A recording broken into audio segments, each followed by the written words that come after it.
నేను మనకి మా ఊర్లో వెలిసిన శ్రీ మదనగోపాల స్వామి వారి ఆలయం గురించి చెప్పబోతున్నాను. ఈ ఆలయం అనేది స్వయంగా స్వామివారే వెలిసిన ఆలయం అనమాట. ఈ ఆలయాన్ని కిందటి సంవత్సరం ముందు సంవత్సరమే మళ్ళీ పునర్నిర్మాణం అని చేశారనమాట. ముందుగా మనం పునర్నిర్మాణం చేసిన దాంట్లో చూద్దాం. అసలు ముందుగా మనకి గుడిలోకి రాగానే దశావతారాలని వరుసగా కనిపిస్తాయి అన్నమాట. ముందుగా మత్స్యావతారం, ఆ తరువాతగా కూర్మావతారం అనేది మనకి కనిపిస్తుంది. ఆ తరువాత వరాహావతారం, దాని తర్వాత లక్ష్మీ నరసింహస్వామి వారు మనకి కనిపిస్తారు. అలాగే వామన అవతారం అనేది కూడా మనకి కనిపిస్తుంది. దాని తర్వాత పరశురామ అవతారం కనిపిస్తుంది. దాని తర్వాత మనకి శ్రీ రామావతారం అనేది కనిపిస్తుంది. అలాగే శ్రీ మదనగోపాల స్వామి అంటే కృష్ణ అవతారం కూడా మనకి కనిపిస్తుంది. దాని తర్వాత మనకి శ్రీ బుద్ధావతారం అనేది కనిపిస్తుంది. ఆ తర్వాత దశావతారాల్లో ఆఖరి అవతారమైన శ్రీ కల్కి అవతారం కూడా మనకి కనిపిస్తుంది. అలా తిన్నగా వెళ్తే మనకి ఈ దశావతారాలతో పాటు అష్టలక్ష్మిలు కూడా మనకి కనిపిస్తారనమాట. ముందుగా ఆదిలక్ష్మి, ఆ తరువాత విజయలక్ష్మి, విద్యాలక్ష్మి, గజలక్ష్మి, సంతానలక్ష్మి, ధాన్యలక్ష్మి, ధైర్యలక్ష్మి, ధనలక్ష్మి, ఇలా మనకి చూశారు కదా అలాగే మనకి ఇప్పుడు అష్టలక్ష్మిలు దశావతారాల తర్వాత ఇక్కడైతే కొత్తగా యాగశాల అనేది నిర్మించడం అవుతుంది. దీనికి తిన్నగా మనకి గోశాల కూడా కనిపిస్తుంది. ఇదిగోండి, ఇది గోశాల అనమాట. ఇక్కడైతే చాలా ఆవులు అనేవి ఉంటాయి. ఇప్పుడు అవి మేతకి తీసుకెళ్ళారు. ఇక్కడ మనకు 4 ఆవులే ఉన్నాయి. ఆ తర్వాత మనకి శ్రీ మదనగోపాల స్వామి వారి ఆలయం కనిపిస్తుంది. ఇది చూస్తే మనకి అచ్చం మెట్ట వెంకటేశ్వర స్వామి ఆలయమే గుర్తొస్తుంది. సేమ్ అదే మోడల్లో ఉంటుంది. ఇదైతే ఈ ధ్వజస్తంభం అనేది మనకి మార్చి 1వ తారీఖు 2023లో నిర్మించడం అనేది. ఈ ధ్వజస్తంభం మొత్తం కూడా ఒకటే కర్ర 49 అడుగులు అనేది ఉంటుంది. ఇది మొత్తం వేముకర్ర అని శాస్త్రవేత్తంగా దీన్ని నిర్మించడం జరిగింది కదండి. ఇదైతే మరి మదనగోపాల స్వామి వారి ఆలయంకి పక్కనే ఉంటుంది అనమాట. ఇదిగోండి ఆవులు, అలాగే కృష్ణుడు కూడా కనిపిస్తారు ఇక్కడ. ఇదిగోండి వాటర్ అనేవి కూడా వస్తాయి ఇక్కడ, స్ప్రింక్లర్ సిస్టమ్ లాగా. ఈ పైన కూడా వాటర్ అనేవి వస్తాయి. నెక్స్ట్ మనం ఇప్పుడు మదనగోపాల స్వామిని దర్శించుకోవడానికి వెళ్ళబోతున్నాం.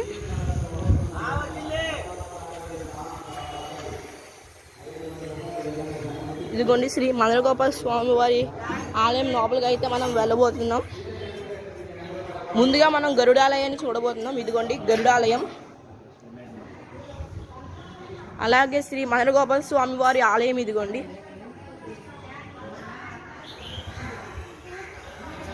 ఈ గుడి చరిత్ర గురించి కూడా మనం ఈ వీడియోలో తెలుసుకోబోతున్నాం. ఇదిగోండి శ్రీ మదనగోపాల స్వామి వారి ఆలయం.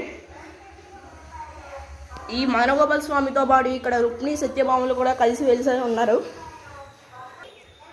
శ్రీ అభయాంజనేయ స్వామి, లక్ష్మీ నరసింహస్వామి, శ్రీ విశ్వక్షేణ స్వామి కూడా ఇక్కడ కనిపిస్తున్నారు.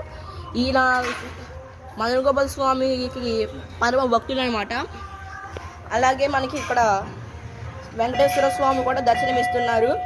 అసలు ఈ స్థలం పురాణం వచ్చేసి ఏంటంటే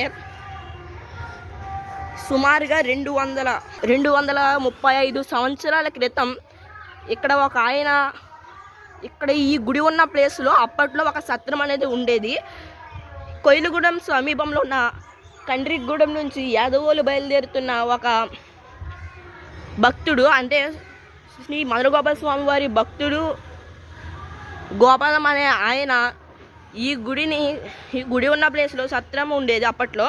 ఆ సత్రంలో విశ్రాంతికై వచ్చినప్పుడు ఆయన స్వప్నంలో శ్రీ మదనగోపాల స్వామి వారు కనిపించి, నేను ఇక్కడ పొదల్లో దాగి ఉన్నాను, నన్ను బయటికి తీసి నాకు ఆలయం నిర్మించమని కోరగా ఆయన తెల్లవారుజామునే లేచి అక్కడ పొదల్లో ఎతుకుతూ ఉండగా శ్రీ మదనగోపాల స్వామి వారు ఆయనకి వేణువు ఊదుతున్నట్టు కనిపించి అక్కడ పొలంలో దొరికాడనమాట. ఆ విగ్రహాన్ని ఆయన అప్పట్లో నిర్మించారు. ఆ విగ్రహానికి గుడి నిర్మించినప్పటికీ ఆ గుడి చిన్నగా ఉంది. ఇదే కొయిలుగూడెంలో దాని చుట్టూ ఉన్న పరిసర గ్రామాల్లో పురాతనమైన ఆలయం అన్నమాట. ఈ ఆలయంలో సుమారుగా ప్రతి దానికి పూజలనే అందుకుంటూ ఉంటాడు స్వామి. ప్రతిరోజు ఉత్సవం అంగరంగ వైభవంగా ప్రతి పండుగ రోజు స్వామివారి ఊరేగింపు అయితే జరుగుతుంది. అలాంటిది కృష్ణాష్టమి రోజు అయితే ఇంకా అసలు అంగరంగ వైభవంగా జరుగుతుంది. ఈ గుడి దగ్గర ఉట్టి కొట్టడం అని చాలా కార్యక్రమాలని జరుగుతున్నాయి. అలాగే ఇప్పుడు మనం ఈ గుడి దగ్గర ప్రస్తుతం జరుగుతున్న పూజల గురించి చూడబోతున్నాం. అంతకన్నా ముందుగా మనం ఇప్పుడు ఈ గుడి నిర్మించడానికి విరాళం ఇచ్చిన దాతలు పేర్లు చదవబోతున్నాం. అలాగే ఈ స్థల పురాణం అనేది కూడా ఇక్కడ బోర్డు చెక్కి పెట్టారు, కావాల్సిన వాళ్ళు ఇది చదవండి. అలాగే ఇదిగోండి చూస్తున్నారు కదా, ఈ పేర్లనే వీళ్ళందరూ కూడా స్వామివారి నిర్మాణానికి డబ్బులు ఇచ్చిన విరాళాలు ఇచ్చిన దాతలు. చూడండి ఇదిగోండి విరాళం ఇచ్చిన దాతలు.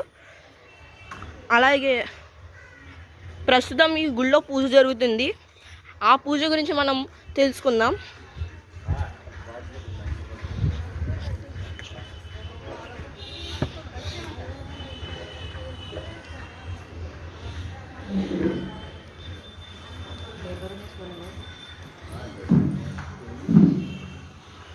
ప్రస్తుతం ఇప్పుడు ఈ గుడి దగ్గర గాయత్రీదేవికి మొత్తం 15 రోజుల పూజలు నిర్వహించడమైనది. దసరా రోజు మొదలు పాడ్యమి నుంచి మళ్ళీ పౌర్ణమి వరకు 15 రోజులు అమ్మవారికి పూజలు చేస్తూ ఉంటారు.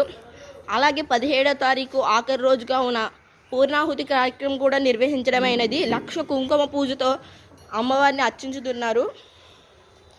ఇదిగోండి భక్తులు అర్చించుతున్నారు. కావున ప్రతి ఒక్క భక్తులు వచ్చి అమ్మవారిని దర్శించి అమ్మవారి కృపకు పాత్ర కావాల్సిందిగా కోరుతున్నాం. చూసారు కదండి, ఈ వీడియోలో అయితే మనం మొత్తం మదన గోపాల స్వామి గురించి తెలుసుకున్నాం. నెక్స్ట్ వీడియోలో మళ్ళీ మనం కలుసుకుందాం. నెక్స్ట్ వీడియోలో మనమైతే మా ఊర్లో ఉన్న దుర్గమ్మ తల్లి గుడి గురించి చెప్పబోతున్నాను. Okay, see you.